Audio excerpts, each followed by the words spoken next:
الحمدللہ کفا وسلام علی عبادہ الذین اصطفی اما بعد۔ محترم ناظرین، پروگرام فضائل رمضان کی اس نشست میں آپ حضرات کا استقبال ہے۔ السلام علیکم ورحمۃ اللہ وبرکاتہ۔ آج کی نشست کا موضوع ہے ماہ رمضان اور خواتین۔ اعوذ باللہ من الشیطان الرجیم، بسم اللہ الرحمن الرحیم۔ ان المسلمین والمسلمات والمؤمنین والمؤمنات والقانتین والقانتات والصادقین والصادقات والصابرین والصابرات والخاشعین والخاشعات والمتصدقین والمتصدقات والصائمین والصائمات والحافظین فروجهم والحافظات والذاکرین اللہ کثیرا والذاکرات اعد اللہ لهم مغفرۃ واجرا عظیما۔ رب اشرح لي صدری ويسر لي امری واحلل عقدۃ من لسانی یفقهوا قولی۔ رب زدنی علما سبحانک لا علم لنا الا ما علمتنا انک انت العلیم الحکیم۔ تمام قسم کی تعریفات اللہ وحدہ لا شریک، خالق کائنات، مالک ارض و سما اور مدبر انسجاں کے لیے ہیں۔ اس کے بعد بے شمار درود و سلام نازل ہو جناب محمد الرسول اللہ صلی اللہ علیہ وسلم پر کہ اللہ رب العالمین نے انہیں رحمت للعالمین بنا کر بھیجا۔ اللہم صلی علی محمد وعلی آل محمد کما صلیت علی ابراہیم وعلی آل ابراہیم انک حمید مجید۔ اللہم بارک علی محمد وعلی آل محمد کما بارکت علی ابراہیم وعلی آل ابراہیم انک حمید مجید۔ ناظرین کرام، آج کا موضوع ہے ماہ رمضان اور خواتین۔ اس موضوع کے انتخاب کی ایک اہم وجہ یہ بھی ہے کہ خواتین کے خاص مسائل کا تذکرہ دوبارہ ہو جائے تو زیادہ بہتر ہوگا۔ اسلام دنیا کا وہ واحد مذہب ہے جس نے عورت کو انسان ہونے کا حق دیا ہے۔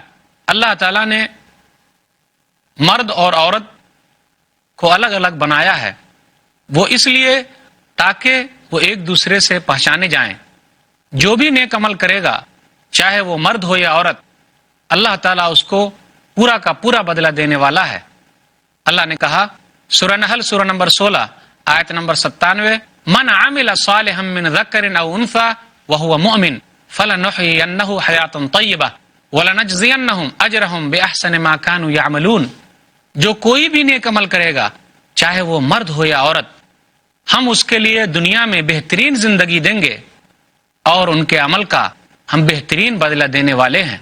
اللہ تعالیٰ نے کہا سورہ ال عمران سورہ نمبر 3 آیت نمبر 195، لا اضیع عمل عامل منکم من ذکر او انثى بعضکم من بعض، کہ میں تم میں سے جو مرد ہو یا عورت نیک عمل کرنے والے کے بدلے کو ضائع کرنے والا نہیں ہوں۔ جو آیت میں نے پڑھی ہے وہ تو آیت یہی ہے، سورہ احزاب سورہ نمبر 33 آیت نمبر 35۔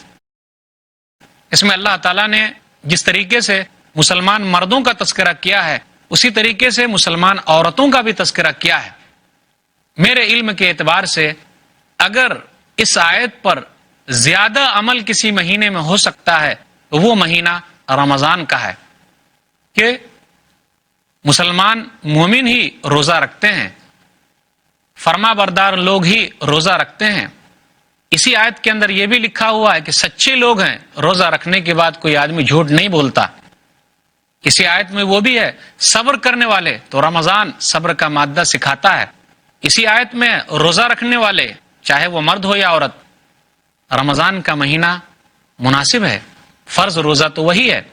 خشوع و خضوع اختیار کرنے والے، پھر اسی طرح کہا صدقہ و خیرات دینے والے، رمضان کا مہینہ صدقہ و خیرات کا مہینہ ہے۔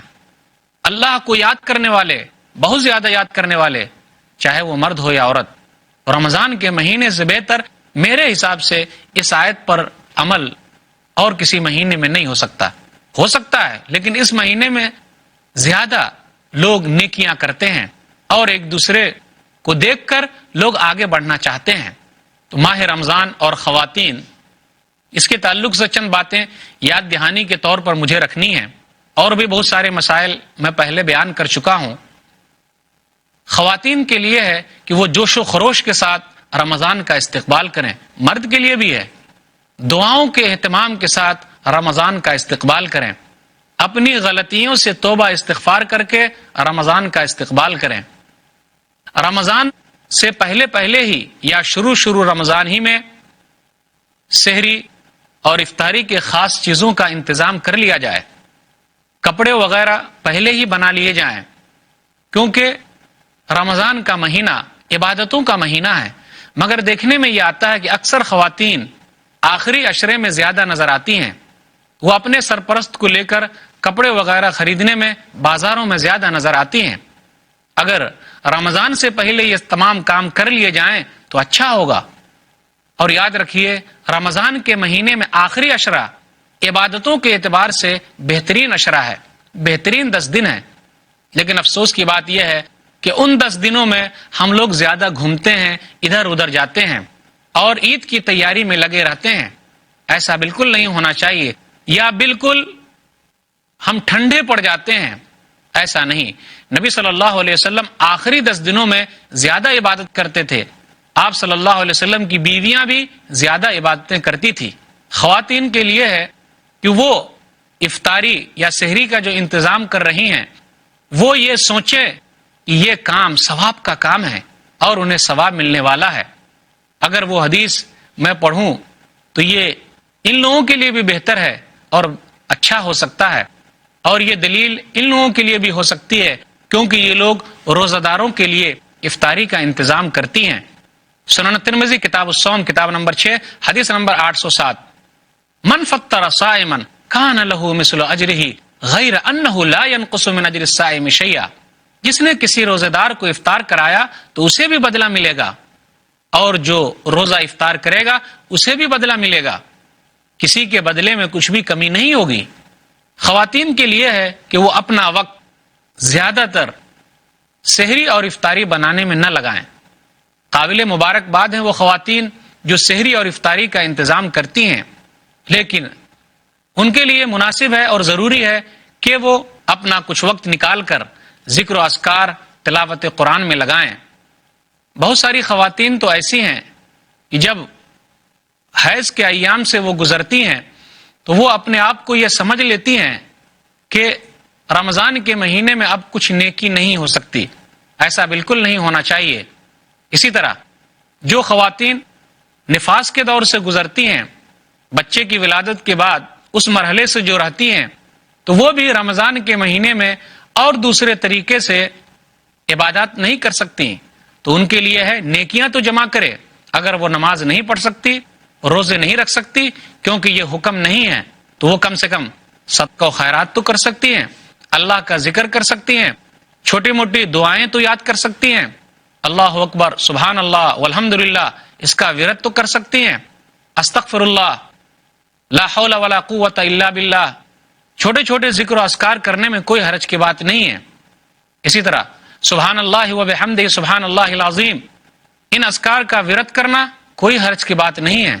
اسی طرح قرآن کو بغیر دیکھے پڑھنا، اس مرحلے میں کوئی حرج کی بات نہیں ہے. جو حدیث بیان کی جاتی ہے کہ حائضہ عورت قرآن کو نہ پڑھے تو وہ حدیث ضعیف ہے. سنن ترمذی کتاب الطہارہ کتاب نمبر 1 حدیث نمبر 131 لا تقرأ الحائض ولا الجنب شیئا من القرآن، کہ حائضہ عورت اور جنبی قرآن کا کچھ بھی حصہ نہ پڑھے. علامہ البانی رحمہ اللہ نے اس حدیث کے بارے میں کہا منکر، یہ حدیث صحیح نہیں ہے، منکر ہے. ہاں قرآن کو بغیر چھوئے ہوئے وہ پڑھ سکتی ہے. علماء کا راج قول یہی ہے. بہت ساری عورتیں یہ سمجھتی ہیں کہ حیض آنے کی وجہ سے رمضان کے مہینے میں نیکیاں جمع کرنے کا جو موقع تھا وہ ختم ہو گیا، چلا گیا. بالکل نہیں. اگر اللہ تعالیٰ نے یہ چیز جو رکھی ہے اس کے اندر بھی اللہ کی بڑی حکمت ہے اور اللہ تعالیٰ اس کو بہتر جانتا ہے.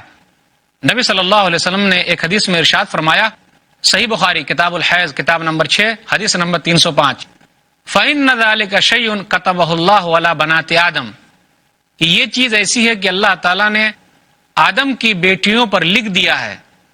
تو خواتین کو چاہیے کہ وہ اللہ تعالیٰ کی تقدیر پر راضی رہیں. اللہ تعالیٰ ایسے موقع پر بھی ان کو ثواب دینے والا ہے. ایک حدیث آپ کو سناؤں تو شاید کہ تعجب ہوگا، تو تعجب کرنے کی بات نہیں ہے، کیونکہ اللہ کی تقدیر پر راضی رہنا یہ سب سے اہم چیز ہے. نبی صلی اللہ علیہ وسلم نے ارشاد فرمایا، صحیح بخاری کتاب الجہاد والسیر کتاب نمبر 56 حدیث نمبر 2890 ذهب المفترون اليوم بالاجر، کہ آج افطار کرنے والے بدلے کے اعتبار سے آگے نکل گئے. عورتوں نے جو افطار کیا یعنی روزہ جو وہ نہیں رکھ رہی ہے، وہ اللہ کے ایک چیز فرض ہونے کی وجہ سے نہیں رکھ رہی ہے، حیض کی وجہ سے نہیں رکھ رہی ہے، نفاس کی وجہ سے نہیں رکھ رہی ہے. تو اللہ تعالیٰ اس موقع پر بھی ان کو بدلہ دیتا ہے۔ بہت ساری خواتین ایسی بھی ہیں جو اس مرحلے میں بھی روزہ رکھتی ہیں، اور بہت ساری خواتین ایسی بھی ہیں کہ جب وہ روزہ بعد میں پورا کرے گی تو نماز بھی پڑھ لیتی ہے، جبکہ ان درمیان میں چھوٹی ہوئی نماز نہیں پڑھی جا سکتی۔ ایسا ہی ایک واقعہ آیا مائی عائشہ رضی اللہ تعالی عنہ کے پاس۔ ایک عورت ہے معاذہ، انہوں نے پوچھا مائی عائشہ رضی اللہ تعالی عنہ سے، تو انہوں نے کیا جواب دیا؟ صحیح مسلم کتاب الحیض کتاب نمبر 3 حدیث نمبر 335، ما بال الحائض تقضی الصوم ولا تقضی الصلاۃ، کیا کہنا کہ حائضہ عورت روزے پورا کرتی ہے اور نماز پورا نہیں کرتی؟ تو مائی عائشہ رضی اللہ تعالیٰ عنہ نے کہا کیا تو حروریہ ہے؟ تو معاذہ نے کہا کہ نہیں، میں حروریہ نہیں ہوں، میں انکار کرنے والی نہیں ہوں، لیکن میں یہ سوال پوچھنا چاہتی ہوں۔ مائی عائشہ رضی اللہ تعالیٰ عنہ نے کہا کانا یصیبنا ذالک فنؤمر بقضاء الصوم ولا نؤمر بقضاء الصلاۃ، کہ ہم لوگ رسول اللہ صلی اللہ علیہ وسلم کے دور میں اس مرحلے سے گزرتے تو ہم کو حکم دیا جاتا کہ صرف روزے پورے کیے جائیں، نماز پوری نہ کی جائے۔ بہت ساری خواتین ایسی ہیں جو بعد میں روزہ رکھتی ہیں، اس کے ساتھ ساتھ نماز بھی پوری کر لیتی ہیں۔ ایسا نہیں ہونا چاہیے، بلکہ انہیں صرف چھوٹے ہوئے ایام کے روزے ہی بعد میں پورا کرنا ہے۔ محترم ناظرین، موضوع ماہ رمضان اور خواتین، اس پر گفتگو کا سلسلہ چلتا رہے گا، انشاءاللہ پھر ملیں گے چھوٹے سے وقفے کے بعد۔ محترم ناظرین، السلام علیکم ورحمۃ اللہ وبرکاتہ۔ دوبارہ آپ کا استقبال ہے پروگرام فضائل رمضان میں۔ عنوان ہے ماہ رمضان اور خواتین۔ ایک حدیث آپ کو سناؤں تو شاید کہ تعجب ہوگا، تو تعجب کرنے کی بات نہیں ہے، کیونکہ اللہ کی تقدیر پر راضی رہنا یہ سب سے اہم چیز ہے۔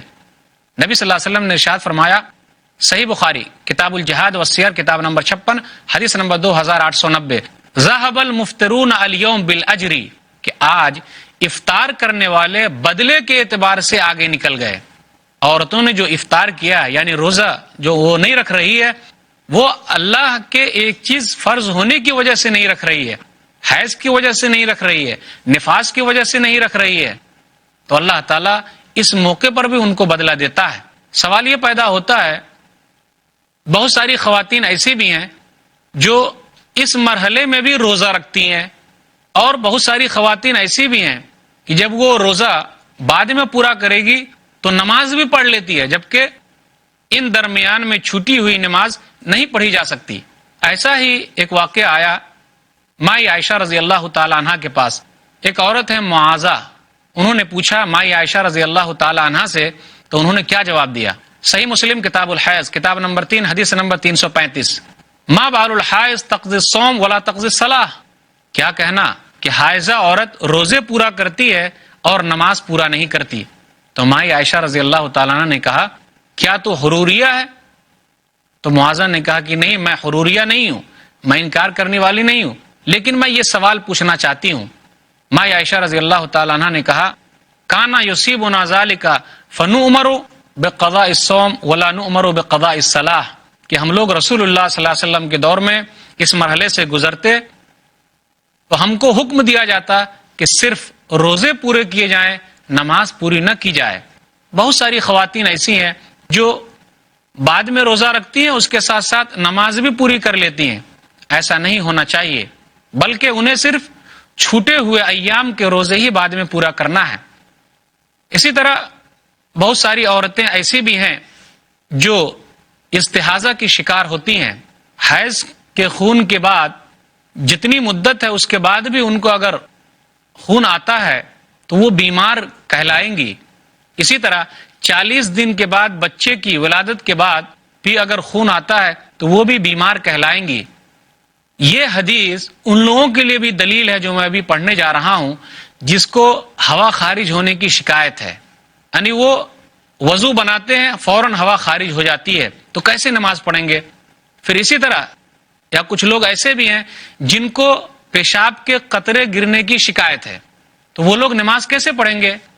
تو یہ حدیث ہے سنن ابی داؤد کتاب الطہارہ کتاب نمبر 1 حدیث نمبر 286، کہ نبی صلی اللہ علیہ وسلم نے فاطمہ بنت ابی حبیش سے کہا تم تو جانتی ہو کہ حیض کا خون جو ہے وہ کالا ہوتا ہے، سیاہ ہوتا ہے، اس کے علاوہ اگر خون آئے فتوضئی وصلی فانما هو عرق، تو وضو کر اور نماز پڑھ کیونکہ وہ رگ کا خون ہے.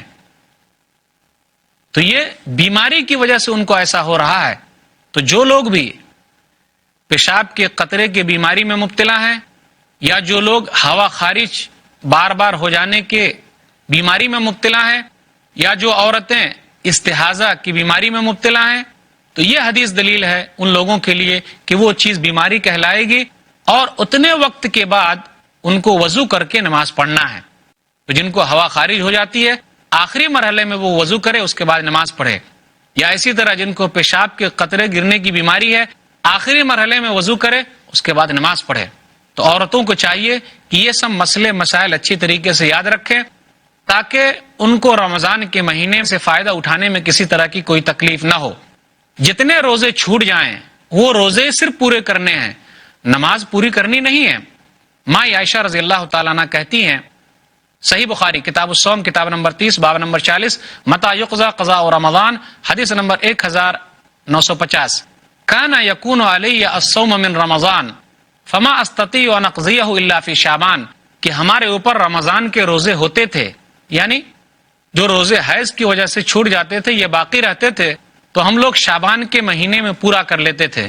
تو پتہ چلا کہ جلدی پورا کرنا چاہیے، دوسرا رمضان آنے سے پہلے وہ روزے پورے کر لیے جائیں، لیکن نماز پڑھنا نہیں ہے بلکہ روزے پورا کرنا ہے. اسی طرح ایک اہم مسئلہ یہ بھی ہے کہ جو عورتیں حمل سے ہے اور وہ تکلیف محسوس کرتی ہیں، روزہ نہیں رکھ سکتی، تو وہ بھی میں یاد دہانی کے طور پر بیان کر رہا ہوں.